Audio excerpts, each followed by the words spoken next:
I'm going to draw a person for you. This is going to be my side profile of this person. Let's say something like this. And this person has, I'm going to draw it kind of loosely. Let's say 2 arms and 1 shoulder, apparently. I need to draw in another shoulder. There we go. So this is my person, and I'm going to draw in their brain. This is their brain. And they have a heart. This is their heart here. And now you know there are nerves that come down from the brain and serve the heart, right? So these are nerves that are basically going to tell the heart to kind of speed up or beat harder with higher force of contraction, or maybe relax more quickly. So based on what I'm telling you, that these are the sympathetic nerves, right? Sympathetic nerves. And of course, I should also draw in the parasympathetic nerves. So these are going to tell the heart to slow down and also going to increase the delay in the AV node. And these are the parasympathetic nerves, primarily the vagus nerves. You might hear that word too, vagus nerves, which is basically the actual name of the nerve itself. But they are parasympathetic nerves. Now you have information flowing from the brain down to the heart, but you also have information flowing from the heart up to the brain. So information is going up as well as down. So what would be an example of information going up?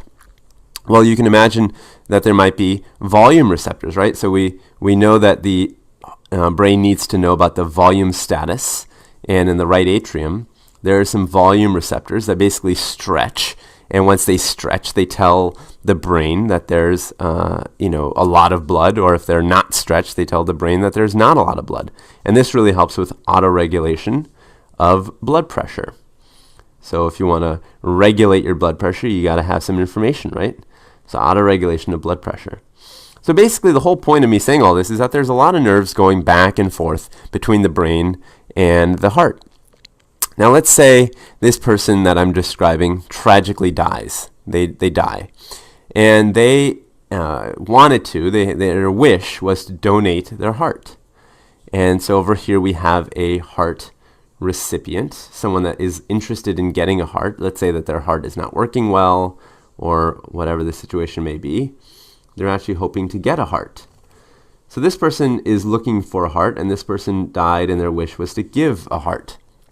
So let's show that, actually. Let's show the heart kind of moving over. Let's say that this person's heart gets sent over to the person on the right. So now their heart gets sent over here. So all is well, right? And this person's actually obviously very happy that they got a heart. This is obviously a big deal. And I should probably erase all these little nerves. But this brings up a really good point, because if the nerves are not coming over, right, which they're not, it's just the heart, then can we regulate all the things that we know that nerves help us regulate? Can we, for example, tweak or change the heart rate if needed? Or can we change the force of contraction if needed? Are any of those things going to be able to be changed? Or is this heart basically now kind of always going to be in one status, always just kind of beating at one rate, pumping it with one force? Is it ever going to change? Is there any way anything can change this now that the nerves are not connected? Well, the first thing is that there's some evidence that nerves can reconnect from the new body, but that would take a long, long time. So in the short term, what is the answer? Well, you have a couple of glands, right? You have adrenal glands sitting here, and these glands are sitting literally above the kidneys. So these are the adrenal glands. And you also have thyroid gland. So these are the adrenal glands, and this is your thyroid up here. This is your thyroid kind of in your neck region. So these are hormone producers. The thyroid gland, adrenal glands, they're going to be producing hormones, and those hormones can affect the heart. So one hormone could be, for example, this would be thyroid hormone.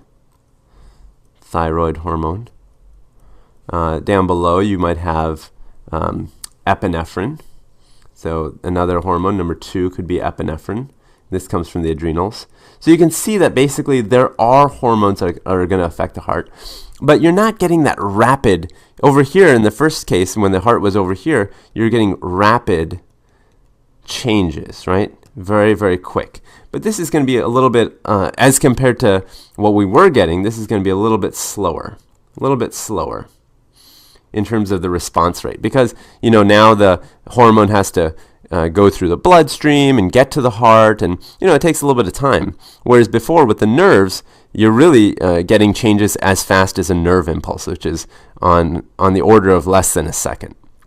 So definitely the response rate is going to be slower. So your heart can change its force of contraction and heart rate and conduction velocity. It definitely can change in this new person with a heart transplant, but it will take a little bit longer.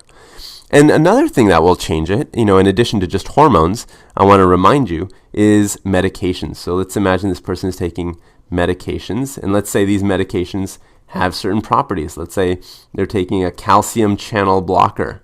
Let's say they're taking a medicine that's I should probably write meds here. Calcium channel blocker. Well, you know that there are calcium channels in the heart, and if you are blocking them, then that's going to have an effect on the force of contraction, let's say. And what if they're taking a beta blocker?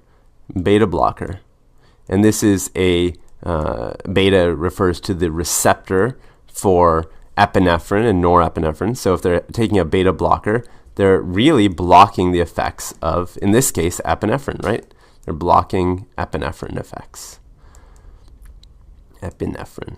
So you can see how if the person starts taking a medication, or let's say they take a few pills on a certain day, or their adrenal glands are making more epinephrine, all these kinds of things are going to essentially change how the heart works, how fast it's working, how hard it's working. So they are going to have changes. It's not like they don't have changes in any of those things, but those changes are going to take place on a slower time scale than what would have happened in the person who has all the nerves connected.